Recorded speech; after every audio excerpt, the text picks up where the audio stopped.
and really feels your heart and soul. And I thought it was beautiful. And I know how important this part of your story is. And I also know a huge part of your story is around Tony Horton. And I think we've spent many times talking about the speech and talking about the book and talking about what Mike was a catalyst for Mike. And I think that that moment with Tony, and I think you'll agree, was like life changing for you. And so I'm so happy, I'm so proud to be able to introduce Tony and have him be able to share a little bit, be part of your journey tonight. Am I officially introduced? Well, you are officially introduced, Tony. Mike Shoreman, you're a stud. You're a god. You're the man. You're the myth. I first of all want to say to you, my friend, congratulations on the book. Congratulations on your journey. It's been a phenomenal inspiration for me. I mean, as you know, as Mike knows, we have something in common, not something we'd like to have in common, but it really was the connection between the two of us that I think helped both of us. I mean, you know, I know you credit me a little bit for you know, what I was able to do, just, you know, our short conversations, you know, via email and whatnot. But, you know, it's interesting when you find out when somebody else truly knows what it's like to go through Ramsay Hunt Syndrome. I'm going to hang that up. I don't know. It just gives you a chance to recover. It helps you understand that that, you know, there is light on the other side of that tunnel somewhere. And you know, you're exactly right, Mike. It comes down to us, and it comes down to, you know, doing what our physical therapists tell us to do. And you know, fortunately for me, I had a fitness and health background, and it was part of my ability. Hi, Peter. I'm on a live Zoom call with 200 people. Can I call you back? All right, buddy. I love you, man. I'll talk to you later. That was my manager. Anyway. But you know,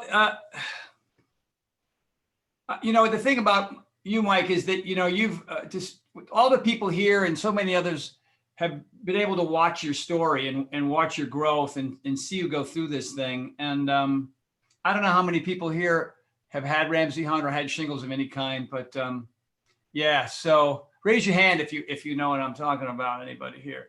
So yeah, it's funny because for some reason, because I've sold some fitness programs, I've become sort of one of the spokesmen for Ramsay Hunt syndrome and bilateral vestibular hypofunction. Not an intentional thing, but I'm glad to be able to make a connection to anybody and share what I know with what I've been able to do to kind of come around the other side. You know, a lot like Mike, I didn't know what it was at first. I thought I had a stroke. I thought I was I just thought I was exhausted. You know, I don't know. I thought I pinched a nerve in my neck. I wasn't sure what it was. And so as a result of maybe not getting after it right away, I let the thing fester. And so, you know, 2 years of my life were pretty brutal. And I think 2 years for you, Mike, right? And it's been 3 for me, three in October last month, October 17th. I'll never forget the day I ended up in the ER.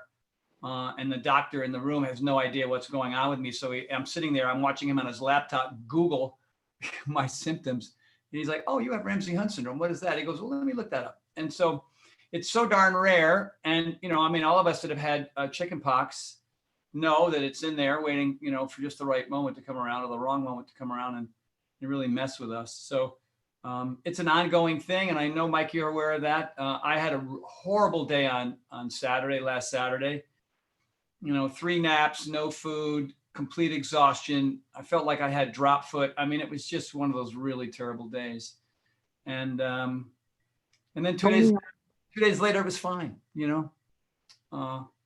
Tony, I remember when I messaged you and I just wanted to normalize it. I didn't care. I literally just Googled. I just needed a face that I recognized, and I really didn't care who it was. I just needed to recognize it. It could have been Jared, the Subway guy who does the sandwich commercials, like anybody. That guy. And a couple names popped up. And when I saw the piece that you did,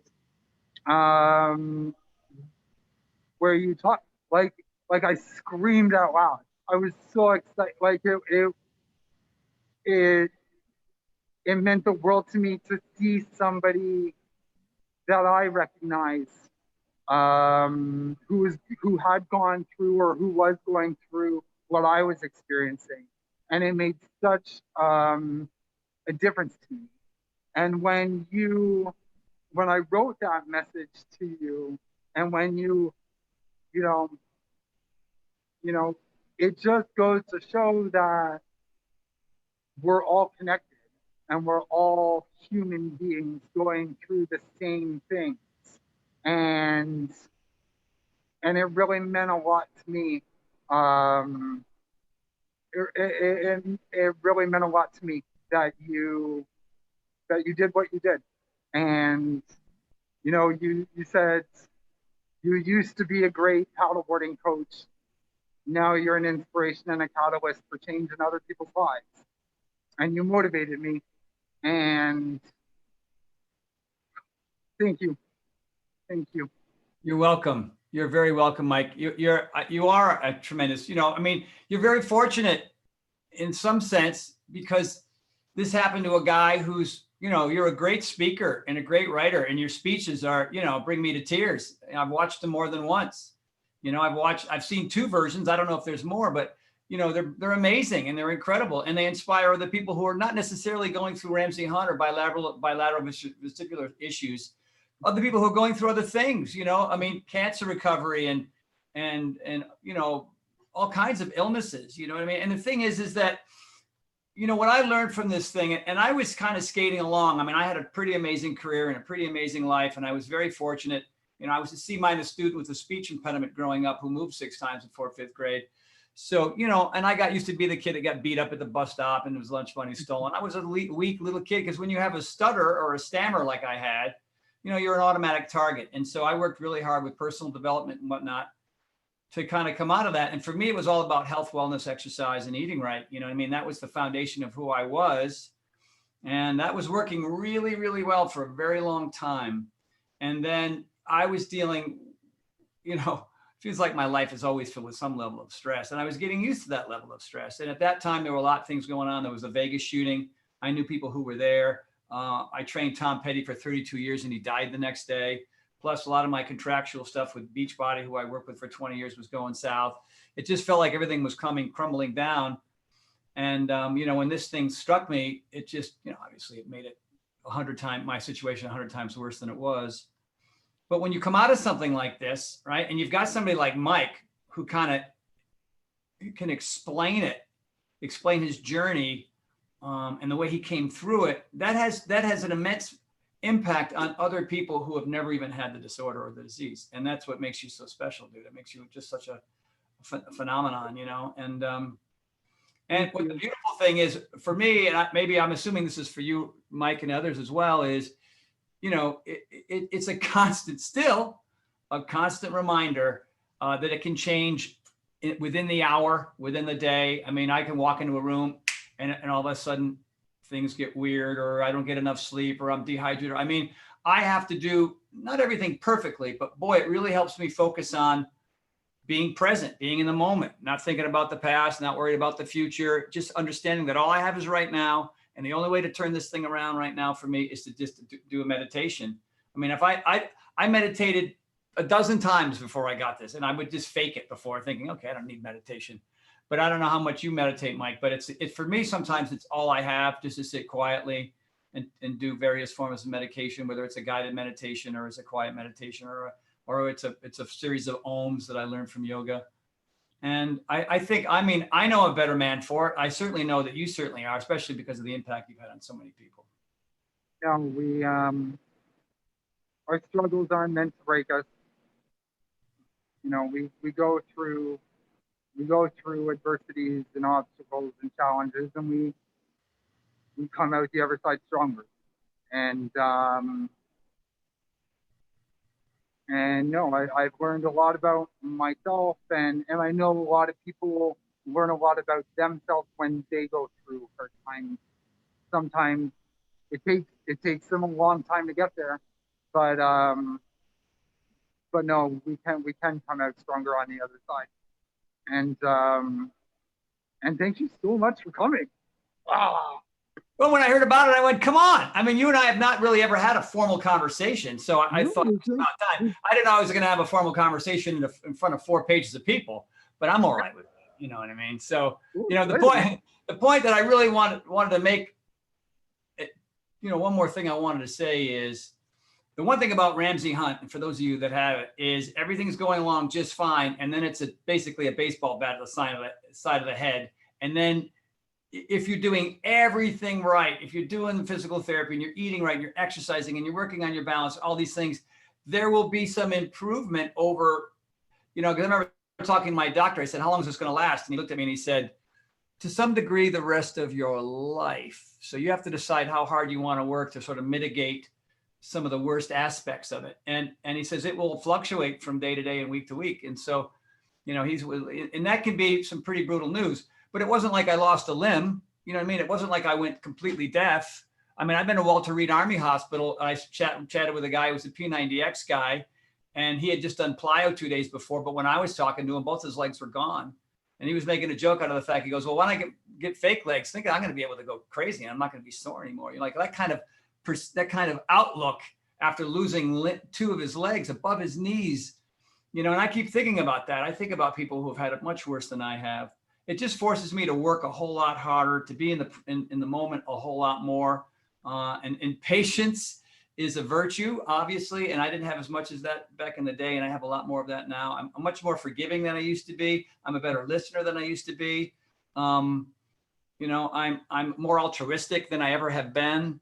I let the pendulum swing in the other direction a lot more often than I used to. It was all about work and exercise and go. And now I just go for walks and I pet my dog and I sit by the pool and stare at the woods. You know what I mean? I understand the importance of yin and yang, you know what I mean? And I didn't back in those days. And so I know for you for a fact, Mike, and it's also for me is we're in some sense, yeah, walking. Sometimes I feel like a drunken sailor on a cruise ship in a hurricane. You know what I mean? It is what it is. And then I have to apologize to people. Sorry that I'm walking like this today. But I go and I get on my stationary bike, right? Or I do something just to sort of mildly improve my state of mind, because this is a brain. This is like PTSD. I remember when I was talking to my physical therapist. She was dealing with a lot of people who were in Afghanistan and Iraq coming back from those wars, and she says you have a very similar thing. You have these damaged nerves, as if you were next to an IED that had blown up. They had gone through the same thing. So the rehab is very similar. And, so again, to finish, Mike, thank you for all you've done, all the people that you've helped. I cannot wait to get the really cool signed copy of your book, man. I go to the mailbox every day. I'm waiting. I'm very excited. So right. I can't wait to get it, man. It's coming. Yeah, great. It's coming soon, I promise. No, thank you so much for taking the time to celebrate tonight. And thank you for all that you have done for me. It has changed my life, and I'm really grateful, Tony. So thanks a lot. Yeah, thank you, man. And there's so much more for you, dude. There's so much more. There's so many people you haven't connected with just yet, and I know you are. You're a phenomenal spokesperson. You let more and more people know. And for me, my thing is, my thing I tell folks is, there's no way of knowing if this is going to be part of your future. So the only way that you can do that is to slow down, to get some good rest, to really deal with your stress.